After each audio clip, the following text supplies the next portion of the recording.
বন্যা মোকাবেলায় সরকারের তৎপরতা উল্লেখযোগ্য নয়।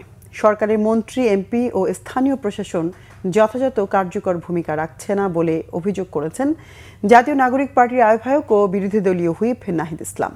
রবিবার দুপুরে চট্টগ্রামের গহিরার পশ্চিম রায়পুরে বন্যার্তদের মাঝে ত্রাণ বিতরণের পর সরকার দুর্যোগ পরিস্থিতি নিয়ন্ত্রণ করতে পারছে কিনা প্রশ্নের উত্তরে তিনি সাংবাদিকদের এসব কথা বলেন।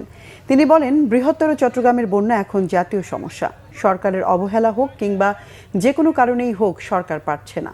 নাহিদ বলেন, যাদের সক্ষমতা আছে তারা যদি এগিয়ে আসে, দেশবাসী যদি ঐক্যবদ্ধ হয়, এই মানুষগুলোকে কিছুটা হলেও সহযোগিতা করা যাবে, তাদের কষ্ট দূর করা যাবে।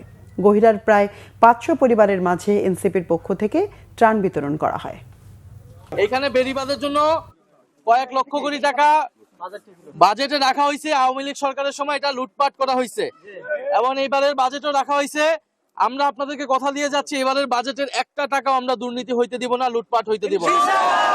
বেড়িবাঁধের কথা আমরা তুলবো সংসদে এবং এই টাকা যাতে স্থানীয় এমপি হোক, প্রশাসন হোক, তারা যাতে সঠিকভাবে টাকা ব্যয় করে এবং দ্রুত সময়ের মধ্যে বেড়িবাঁধটা হয় এবং এইখানে স্থানীয় আপনারা যারা আছেন তাদের যাতে এই কষ্টটা দূর হয়, এটার জন্য আমরা ইনশাল্লাহ চেষ্টা করব।